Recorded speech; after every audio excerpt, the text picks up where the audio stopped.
Curta o vídeo e se inscreva no canal. Nota do canal: fiquem à vontade no comentário para apontar erros ou fazer crítica. E caso queiram contribuir com o meu humilde trabalho, segue na descrição a chave pública Bitcoin e também no banner do canal. Eu agradeço a todos. Audioteca ANCAP. Audioteca apresenta O problema do roubo de terras. Murray Newton Rothbard. Uma aplicação particularmente importante de nossa teoria de títulos de propriedade é no caso da propriedade fundiária. Para começar, as terras constituem uma porção fixa do planeta, e, portanto, a área de terra perdura praticamente eternamente. As investigações históricas acerca dos títulos de propriedade teriam então que remeter a um passado muito mais remoto do que o que seria necessário para os outros bens mais perecíveis. No entanto, isto não é de forma alguma um problema sério, pois, como vimos, quando as vítimas estão perdidas na antiguidade, a propriedade da terra pertence a quaisquer não criminosos que a possuam atualmente. Suponha, por exemplo, que Francisco Albuquerque I roubou uma porção de terra de seu legítimo dono, João Batista. Em que estado encontra-se o título do atual possuidor Francisco Albuquerque X, ou do homem que talvez seja o atual possuidor por ter comprado a terra de Francisco Albuquerque X? Se Batista e seus descendentes perderam-se na antiguidade, então o título da terra pertence própria e legitimamente ao Albuquerque atual, ou a um homem que comprou o título dele, numa aplicação direta de nossa teoria de títulos de propriedade. Outro problema, e um que nitidamente distingue a terra de outras propriedades, é que a própria existência de bens de capital, de bens de consumo ou de mercadorias monetárias é ao menos uma prova prima facie de que estes bens foram usados e transformados, de que o trabalho humano foi misturado com recursos naturais para produzi-los. Pois os bens de capital, os bens de consumo e o dinheiro não existem por si mesmos na natureza. Eles têm que ser criados pelo trabalho humano de alteração das condições existentes da natureza. Mas uma extensão territorial qualquer que é dada pela natureza talvez jamais tenha sido usada ou transformada, e, portanto, qualquer título de propriedade existente da terra jamais usada teria que ser considerado inválido. Pois nós vimos que o título de um recurso sem dono, como a terra, é propriamente obtido somente através do dispêndio do trabalho de transformar este recurso por meio do uso. Portanto, se uma terra qualquer nunca foi transformada assim,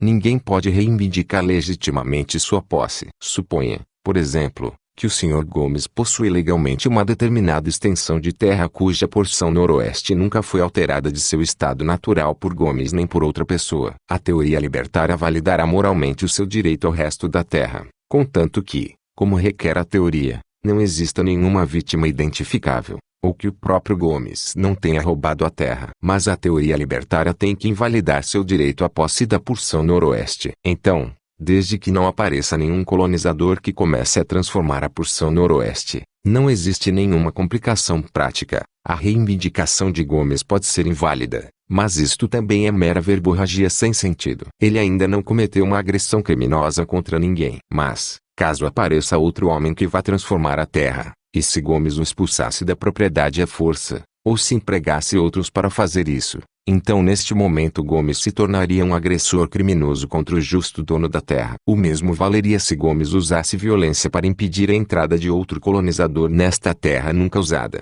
para impedir que a colocasse em uso. Assim, para voltar ao nosso modelo Crusoe, ao aportar em uma imensa ilha, pode alardear grandiosamente ao vento sua posse de toda a ilha. Mas, na realidade natural, ele somente possui a parte que coloniza e coloca em uso. Ou, como mencionado anteriormente, Crusoe pode ser um Colombo solitário aportando em um continente recém-descoberto. Mas, desde que nenhuma outra pessoa entre em cena, a reivindicação de Crusoe não passa de fantasia e de verborragia em vão, sem fundamentação na realidade natural. Mas, se um recém-chegado, sexta-feira, entrar em cena e começar a transformar as terras não usadas, então qualquer imposição da reivindicação inválida de Crusoe constituiria uma agressão criminosa contra o recém-chegado e uma invasão dos direitos de propriedade dele. Observe que não estamos dizendo que, a fim de que a propriedade sobre terras seja válida, ela precisa ser usada continuamente. O único requerimento é que a terra seja colocada em uso uma vez, tornando-se,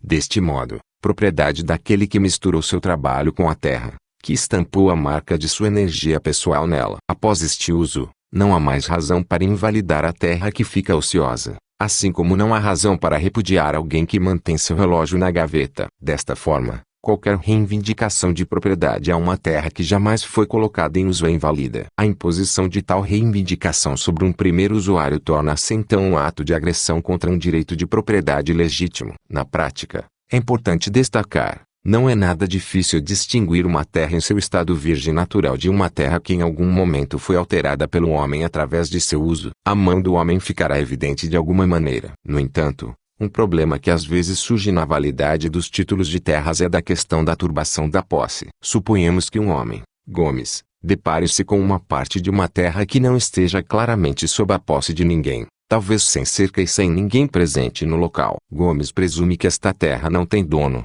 Ele começa a trabalhar a terra, utilizando-a durante um espaço de tempo, e então o dono original da terra aparece e ordena o despejo de Gomes. Quem está certo? A lei de turbação da posse comum arbitrariamente estabelece uma duração de tempo de 20 anos, após a qual o invasor, apesar de sua agressão contra a propriedade de outro, retém absoluta propriedade da terra. Porém, a nossa teoria libertária acredita que a terra precisa ser transformada pelo homem apenas uma vez para que a posse privada seja passada. Então, se Gomes depara-se com uma terra que tem, de alguma maneira, a marca de uma utilização humana anterior, é de sua responsabilidade presumir que a terra está sob a posse de alguém. Qualquer intrusão nesta terra, sem uma investigação mais profunda, tem que ser feita sob o risco de o recém-chegado ser um agressor. É claro que é possível que a terra anteriormente possuída tenha sido abandonada, mas o recém-chegado não deve despreocupadamente presumir que a terra que foi evidentemente transformada pelo homem não é mais possuída por ninguém. Ele tem que se empenhar em descobrir se seu novo título de terra é transparente, como vimos que é de fato feito nos negócios de busca de títulos. Por outro lado,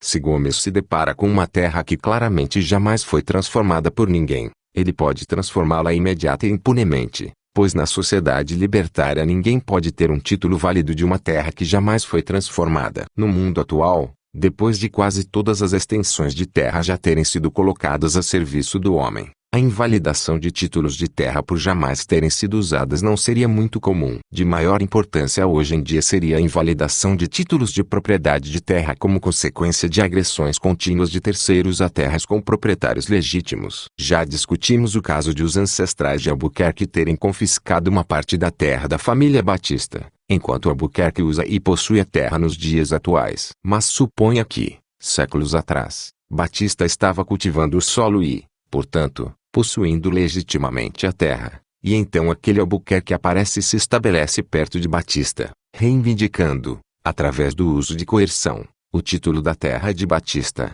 e extraindo pagamento ou aluguel de Batista pelo privilégio de continuar a cultivar o solo. Suponha que agora, séculos depois, os descendentes de Batista, ou, para nosso propósito, outros familiares ou chegados, estão cultivando o solo, enquanto os descendentes de Albuquerque, ou aqueles que compraram seus títulos, ainda continuam a exigir tributos dos agricultores modernos. Sobre quem recai o verdadeiro direito de propriedade em tal caso? Deveria estar claro que aqui, assim como no caso da escravidão, temos um caso de agressão contínua contra os verdadeiros donos, os legítimos proprietários da terra, os agricultores, ou camponeses, pelo dono ilegítimo, o homem cujo título original e contínuo da terra e dos seus frutos veio da coerção e da violência. Do mesmo modo que o Albuquerque original era um agressor contínuo do Batista original, os camponeses modernos estão sendo agredidos pelos possuidores do título da terra derivado de Albuquerque. Neste caso, que poderemos chamar de feudalismo ou monopólio da terra, os proprietários de terra feudais ou monopolistas não possuem título legítimo à propriedade. Os locatários atuais, ou camponeses, deveriam ser os donos absolutos de suas propriedades, e, como no caso da escravidão, os títulos da terra deveriam ser transferidos aos camponeses, sem compensações aos proprietários monopolistas. Repare que o feudalismo, da maneira que nós o definimos, não se restringe ao caso em que o camponês também é coagido a permanecer na terra e a continuar cultivando-a através da violência. Em linhas gerais, a instituição da servidão nem se restringe aos casos onde medidas adicionais de violência são utilizadas para reforçar e para manter a posse de terra feudal, tal como o Estado impedir através da violência que qualquer proprietário de terra divida suas terras e as venda ou as deixe de herança em subdivisões menores. Tudo o que o feudalismo requer, na nossa interpretação, e a apreensão violenta da propriedade de terra de seus verdadeiros donos, os transformadores da terra, e a continuidade deste tipo de relação com o decorrer dos anos. O aluguel de terras feudal, então, é o equivalente exato do pagamento de um tributo anual contínuo dos produtores aos seus conquistadores predatórios. O aluguel de terras feudal é, portanto, uma forma de tributo permanente. Repare também que os camponeses em questão não precisam ser os descendentes das vítimas originais, pois dado que a agressão é contínua durante o tempo que esta relação feudal de agressão permanece em vigor, os camponeses atuais são as vítimas contemporâneas e são atualmente os legítimos donos da propriedade. Em resumo, no caso da terra feudal, ou do monopólio da terra, nossas duas condições prevalecem para a invalidação dos títulos de propriedade atuais, pois não apenas o título da terra original é criminoso, mas também o atual, e as vítimas atuais podem ser identificadas muito facilmente. Nosso caso hipotético anterior do rei da Ruritânia e seus parentes é um exemplo de um meio pelo qual o feudalismo pode ter início em uma ampla extensão territorial. Depois da ação do rei, ele e seus parentes tornaram-se senhores de terra feudais de seus lotes da Ruritânia, cada um recolhendo tributos coercitivos em forma de aluguel feudal dos habitantes. Claro que nós não pretendemos insinuar que todo aluguel de terra é ilegítimo e uma forma de tributo contínuo. Pelo contrário, não há nenhuma razão, em uma sociedade libertária, para que uma pessoa, ao transformar a terra, não possa em seguida alugá-la ou vendê-la para outra. Na realidade, é exatamente isto que irá ocorrer. Então, como podemos fazer a distinção entre o aluguel feudal e o aluguel legítimo? Entre os arrendamentos feudais e os arrendamentos legítimos? Novamente, aplicamos nossa regra para decidir sobre a validade dos títulos de propriedade. Nós procuramos verificar se a origem do título da terra é criminoso e, no caso atual, se a agressão sobre os produtores da terra, os camponeses, ainda continua. Se nós sabemos que estas condições se confirmam, então não há problema, pois a identificação, tanto do agressor quanto da vítima, está consideravelmente definida. Mas se nós não sabemos se estas condições vigoram, então, aplicando nossa regra, desprovidos de uma possibilidade clara de identificação do criminoso, concluímos que o título da terra e a cobrança de aluguel são justos, legítimos e não feudais. Na prática, já que, numa situação feudal, a criminalidade é antiga e contínua e as vítimas camponesas são prontamente identificáveis, o feudalismo é uma das formas de títulos inválidos mais fáceis de se detectar. Deste modo, existem dois tipos de invalidação ética de títulos de terra: o feudalismo, no qual há contínua agressão dos detentores dos títulos da terra sobre os camponeses engajados na transformação do solo, e a dominação da terra, em que reivindicações arbitrárias de terras virgens são usadas para afastar os transformadores originais da terra. Podemos chamar estas duas agressões de monopólio de terras, não no sentido de que uma única pessoa ou grupo possui toda a terra na sociedade, mas no sentido de que privilégios arbitrários de propriedade de terras são impostos em ambos os casos, chocando-se com a regra libertária da não propriedade da terra exceto pelos verdadeiros transformadores, seus herdeiros e seus cessionários. O monopólio da terra é muito mais difundido no mundo moderno do que a maioria das pessoas, especialmente a maioria dos americanos, pensam. No mundo subdesenvolvido, especialmente na Ásia, no Oriente Médio e na América Latina, a posse feudal de terra é um problema social e econômico crucial, com ou sem a ocorrência de quase servidão da classe camponesa. Na verdade, dos países do mundo, os Estados Unidos é um dos poucos praticamente livres de feudalismo, devido a uma casualidade de sorte em seu desenvolvimento histórico. Tendo em grande medida ficado de fora do próprio feudalismo, é difícil para os americanos compreender a magnitude deste problema. E pode-se dizer isso especialmente dos economistas laissez-faire americanos, que tendem a limitar suas recomendações aos países atrasados a sermões a respeito das virtudes do livre mercado. Mas estes sermões naturalmente não são ouvidos, pois o livre mercado para os conservadores americanos obviamente não inclui o fim do feudalismo e do monopólio da terra e a transferência dos títulos destas terras,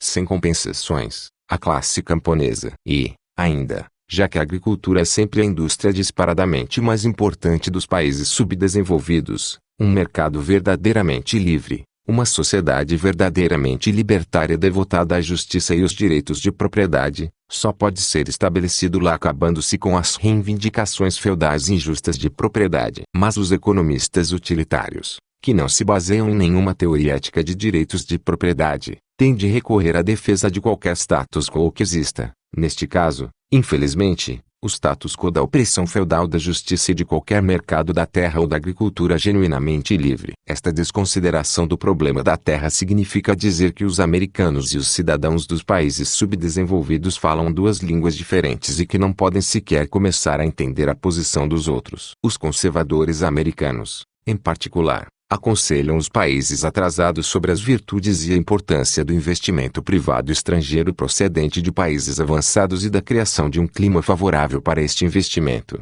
livre de molestamentos governamentais. Tudo isto é a pura verdade, mas, novamente, é algo que frequentemente é ilusório para os povos subdesenvolvidos, porque os conservadores pecam insistentemente em não distinguir entre investimento estrangeiro de livre mercado legítimo e investimento baseado em concessões monopolistas e induções de vastas extensões de terras outorgadas pelos estados subdesenvolvidos. Do mesmo modo que os investimentos estrangeiros são baseados no monopólio da terra e na agressão contra a classe camponesa, os capitalistas assumem os aspectos dos senhores feudais e têm que ser tratados da mesma maneira. Uma expressão comovente destas verdades foi pronunciada na forma de uma mensagem ao povo americano pelo proeminente intelectual de esquerda mexicano Carlos Fuentes. Vocês tiveram 4 séculos de desenvolvimento ininterrupto sob a estrutura capitalista. Nós tivemos 4 séculos de subdesenvolvimento sob a estrutura feudal. Vocês tiveram sua própria origem na revolução capitalista. Vocês começaram do zero.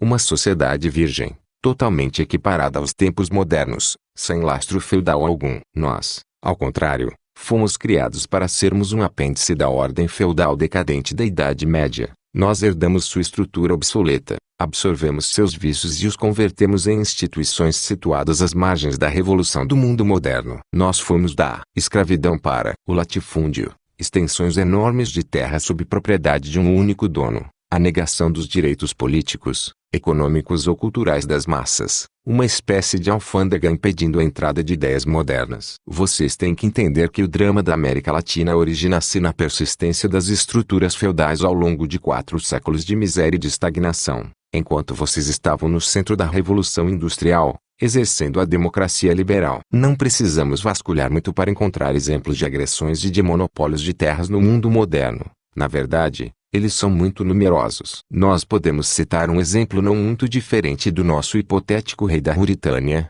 O Shah possui mais da metade de toda a terra arável do Irã, terra originalmente dominada por seu pai. Ele possui cerca de 10.000 vilas. Até agora, este grande reformador vendeu 2 de suas vilas. Um típico exemplo de investimento estrangeiro combinado com agressão à terra é uma companhia mineradora norte-americana no Peru, a Cerro de Pasco Corporation. Cerro de Pasco, tendo comprado legitimamente sua terra de um convento religioso meio século atrás, começou, em 1959, a invadir e a se apoderar das terras de índios camponeses vizinhos. Os índios Rancas que se recusaram a deixar suas terras foram massacrados por camponeses pagos pela companhia. Os índios Seruciacan tentaram contestar a ação da companhia nos tribunais, enquanto homens da companhia queimavam pastagens e destruíam cabanas. Quando os índios retomaram suas terras por meio de ações de massa não violentas, o governo peruano, a pedido da Cerro de Pasco e dos latifundiários regionais, enviou tropas para expulsar, agredir e até assassinar os índios desarmados. Então qual deve ser a nossa opinião em relação a investimentos em terras petrolíferas?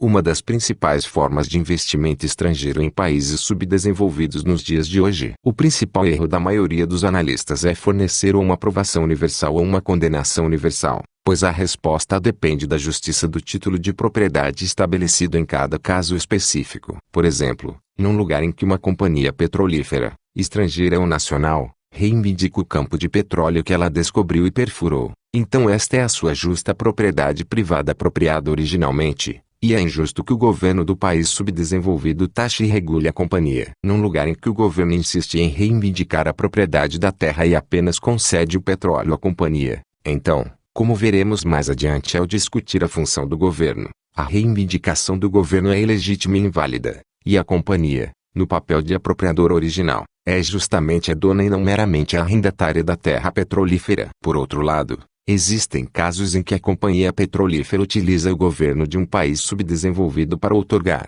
antes da perfuração, uma concessão monopolista a todo o petróleo de uma imensa extensão de terra, concordando desse modo com o uso da força para oprimir todos os produtores competitivos de petróleo que poderiam procurar petróleo e perfurar poços nesta área. Neste caso, como no caso anterior em que Crusoe usa a força arbitrariamente para oprimir Sexta-feira, a companhia de petróleo anterior está usando ilegitimamente o governo para obter um monopólio de terras petrolíferas. Eticamente, qualquer nova companhia que entrar em cena para descobrir petróleo e perfurar poços é a dona correta de sua área petrolífera apropriada originalmente. A Forte Ori, claro, nossa concessionária de petróleo que também utiliza o Estado para expulsar camponeses de sua terra à força, como foi feito, por exemplo, pela Creolioiucu na Venezuela, é uma colaboradora da agressão do governo contra os direitos de propriedade da classe camponesa. Agora é possível enxergar a grave falácia dos atuais programas de reforma agrária dos países subdesenvolvidos. Estes programas geralmente envolvem transferências secundárias das terras menos férteis dos grandes proprietários para camponeses,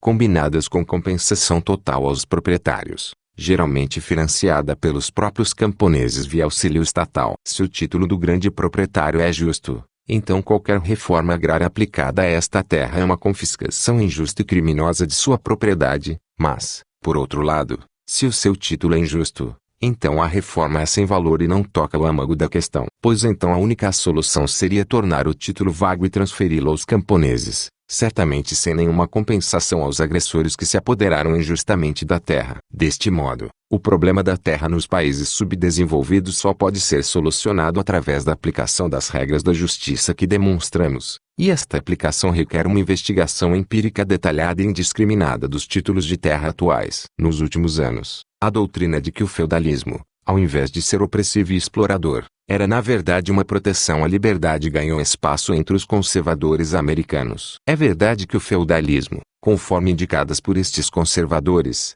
não foi um sistema tão horrível quanto o despotismo oriental, mas isto é praticamente a mesma coisa que dizer que a prisão não é uma pena tão severa quanto a morte. A diferença entre o feudalismo e o despotismo oriental era na verdade mais de grau do que de tipo. O poder arbitrário sobre a terra e sobre as pessoas presentes nesta terra era, no primeiro caso, fragmentado em segmentos geográficos. No segundo caso, as terras de toda a extensão territorial de um país tendiam a se concentrar nas mãos de um governador imperial, auxiliado por seu séquito burocrático. Os sistemas de poder e de repressão são de tipos similares. O déspota oriental é um único senhor feudal com o poder, consequentemente, acumulando-se em suas mãos. Cada sistema é uma variante do outro. Nenhum deles é libertário de maneira alguma. E não há razão para se supor que a sociedade tem que escolher entre um ou outro, que estas são as únicas alternativas. O pensamento histórico a respeito de toda esta questão desviou-se para um caminho totalmente errado com os historiadores e estatistas alemães do final do século XIX,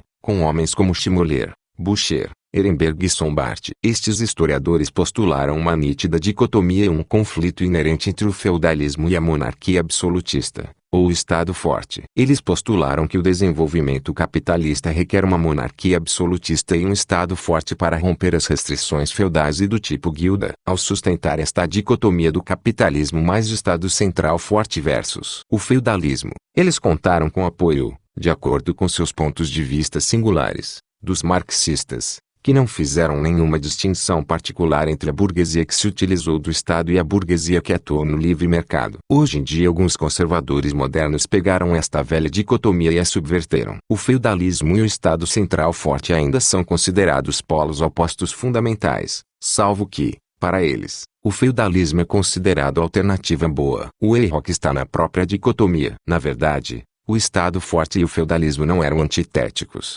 O primeiro era um desdobramento lógico do segundo, com o monarca absoluto governando como um super-senhor feudal. O Estado forte, quando se desenvolveu na Europa Ocidental, não tratou de acabar com as restrições feudais ao comércio. Ao contrário, ele sobrepôs as suas próprias restrições centrais e os pesados impostos sobre a estrutura feudal. A Revolução Francesa, direcionada contra a personificação viva do Estado forte na Europa, visava a destruição tanto do feudalismo com suas restrições locais, quanto das restrições e altas taxas impostas pelo governo central. A verdadeira dicotomia era a liberdade de um lado versus os senhores feudais e o monarca absoluto do outro lado. Além disso, o livre mercado e o capitalismo floresceram mais cedo e mais intensamente nos países onde o poder do feudalismo e do governo central estavam relativamente mais fracos. nas cidades-estado italianas e na Holanda e na Inglaterra do século XVII. O relativo afastamento da América do Norte da influência negativa da terra feudal e do monopólio de terras não se deu por falta de tentativas. Muitas das colônias inglesas tentaram vigorosamente estabelecer a regra feudal,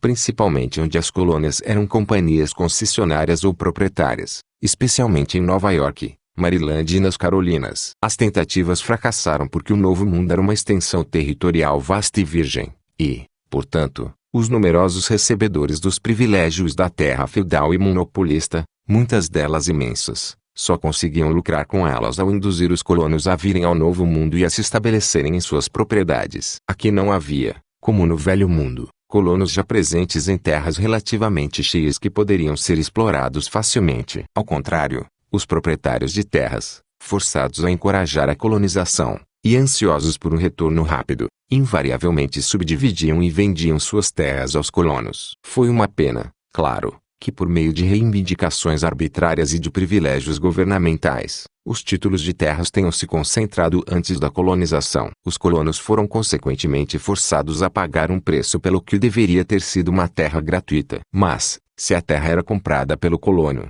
a injustiça desaparecia e o título da terra cabia a seu correto portador, o colono. Desta maneira, o vasto suprimento de terra virgem, somado ao desejo de lucro rápido dos beneficiados com terras, levaram à feliz dissolução do feudalismo e do monopólio da terra em toda parte, e ao estabelecimento de um verdadeiro sistema agrário libertário na América do Norte. Alguns proprietários coloniais tentaram continuar a coletar querentes, taxas de liberação, dos colonos, o último vestígio de extorsão feudal, mas os colonos em toda parte recusavam-se a pagar ou considerar a terra como não sendo deles. Em todos os casos, os proprietários coloniais desistiram de tentar coletar seus querentes, mesmo antes de seus privilégios serem confiscados pela coroa britânica. Somente em um caso menor o direito de posse feudal perdurou, a parte do caso vital da escravidão e das grandes plantações dos estados do sul, nas colônias inglesas, nos condados do Vale Hudson e em Nova York, onde os grandes beneficiados persistiram em não vender as terras aos colonos, mas em arrendá-las. Como resultado, houve contínua resistência e até mesmo combates abertos iniciados pelos fazendeiros, que eram até conhecidos como camponeses, contra seus senhores feudais. Esta resistência culminou nas guerras anti-rente dos anos de 1840, quando finalmente as extorsões de quitrente foram extintas pela legislatura do estado, e o último vestígio de feudalismo fora do sul finalmente desapareceu. A importante exceção a este idílio agrário, claro, foi o florescimento do sistema escravocrata nos estados do sul. Foi somente a coerção do trabalho escravo que possibilitou que o amplo sistema de plantação de larga escala prosperasse no sul. Sem o poder de possuir e de forçar o trabalho dos outros, as vastas plantações, e talvez muito do tabaco e, posteriormente, da cultura do algodão, não teriam se difundido pelo sul. Nós mostramos anteriormente que havia somente uma solução moral possível para a questão da escravidão: a abolição imediata e incondicional, sem nenhuma compensação aos senhores de escravo. Na realidade, qualquer compensação deveria ter sido feita no sentido oposto, para indenizar os escravos oprimidos pelos seus tempos de vida em escravidão. Uma parte essencial desta necessária compensação teria sido garantir as terras da plantação não aos senhores de escravo, que dificilmente tinham um título válido a qualquer propriedade, mas aos próprios escravos, cujo trabalho, de acordo com o nosso princípio da apropriação original, foi misturado com o solo para desenvolver as plantações. Resumindo, no mínimo a justiça libertária básica necessitaria não apenas da libertação imediata dos escravos, mas também da imediata transferência para os escravos, mais uma vez sem compensações aos senhores, das terras das plantações em que eles trabalharam e suaram. De qualquer forma, o norte vitorioso cometeu o mesmo erro, embora usar a palavra erro é ser muito generoso com um ato que preservou a essência de um sistema social injusto e opressivo, que o czar Alexander cometeu quando libertou os servos russos em 1861. Os corpos dos oprimidos foram libertados,